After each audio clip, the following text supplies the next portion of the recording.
सुमेंद्र, आपको पता है कि प्रशासन में राजनीतिक हस्तक्षेप का सामना करना पड़ता है? Yes sir. ठीक है।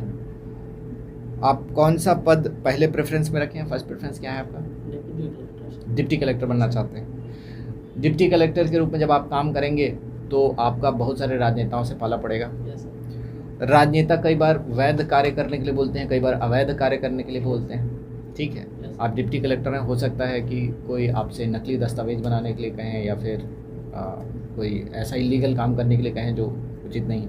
तो मान लीजिए आपके क्षेत्र के कोई प्रभावी नेता हैं, ठीक है, वो आपके ऊपर दबाव डालते हैं, आपसे आके कहते हैं कि भाई आप जो है ये अवैध कार्य करो, अगर आप ऐसा नहीं करोगे तो हम आपको नुकसान पहुंचा सकते हैं, आपको धमकी दिया जा रहा है, आपके परिवार को नुकसान पहुंचा सकते हैं। ऐसी परिस्थिति में आप क्या करेंगे? सर पहले तो जो तकनीकी जो अवैध कार्य करने के लिए मुझे कहा जा रहा है उसकी तकनीकी जानकारी मैं सर जो नेता हैं, लोकल लीडर हैं, उनको अवगत कराऊंगा। और अगर वो मुझे गैर जरूरी रूप से धमकी भी देते तो मैं इनका शिकायत मेरे सीनियर ऑफिसर से उनसे करूंगा और आवश्यकता हुआ तो पुलिस प्रशासन से मदद लूँगा। पर इन सब से करने से पहले सर मैं उनको समझाने की पूरी कोशिश करूँगा मैं।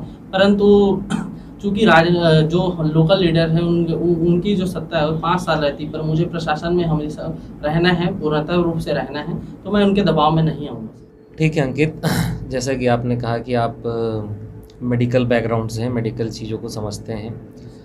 अभी कोरोना महामारी के दौरान जो सेकेंड लॉकडाउन हुआ, जब कोरोना महामारी का सबसे ज़्यादा प्रकोप रहा भारत में भी और छत्तीसगढ़ में भी, तो आपको क्या लगता है क्या खामियां थी, सरकार की कुछ खामियां थी जिसके कारण इतने बड़े प्रकोप का सामना करना पड़ा?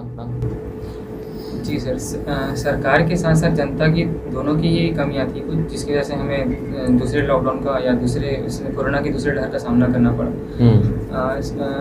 वैज्ञानिक शोध के जो परिणाम थे या जो अनुमान लगाया गया था उनके अनुसार पहले से ही सरकार को कुछ तैयारियां चिकित्सा लेवल पर करनी चाहिए, जिसमें सरकार कुछ हद तक सफल रही और कुछ हद तक वो विफल भी रही। आप जांजगीर के डिप्टी कलेक्टर हैं। जी सर। किसान लोग आपके पास शिकायत लेके आए कि फलाना गांव के लोग हमारा पानी चुरा लिया, हमको पानी नहीं मिलेगा, फसल मर रही है। अब आपको ये पता है कि संवाद की कमी है, ये आपस में पानी का झगड़ा तो हमेशा चलते रहता है, तो आप इस झगड़े को कैसे सुलझाएंगे और सबको पानी कैसे उपलब्ध कराएंगे? और ध्यान रखिएगा समय कम है।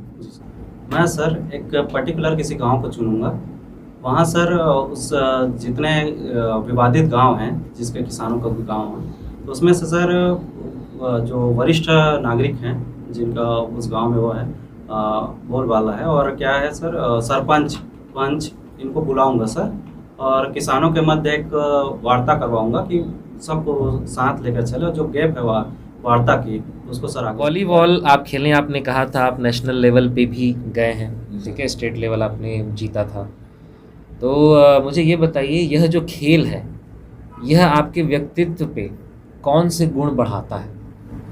सर एक तो असफलता के बाद सफलता के लिए पुनः प्रयास करना, ये एक खेल से बहुत अच्छा गुण सीखने को मिला, और एक अनुशासन में रहना। सर ऐसा कहा जाता है कि मतलब न्यू एजुकेशन पॉलिसी में भी आया है कि गांव के स्कूल में बच्चे इसलिए नहीं पढ़ते हैं क्योंकि पेरेंट्स शिक्षा में इंटरेस्ट नहीं लेते हैं, गांव के स्कूलों में बच्चे इसलिए नहीं पढ़ते हैं क्योंकि टीचर्स मोटिवेटेड नहीं होते हैं।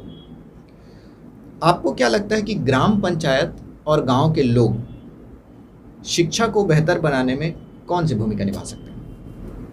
सर ग्राम पंचायत के जो प्रबुद्ध बुद्धिजीवी लोग वर्ग हैं या जो यंगस्टर्स हैं जो तकनीकों के माध्यम से जागरूक हुए हैं, वे अपने साथ बाकी लोगों को भी इस क्षेत्र में जोड़ सकते हैं सर।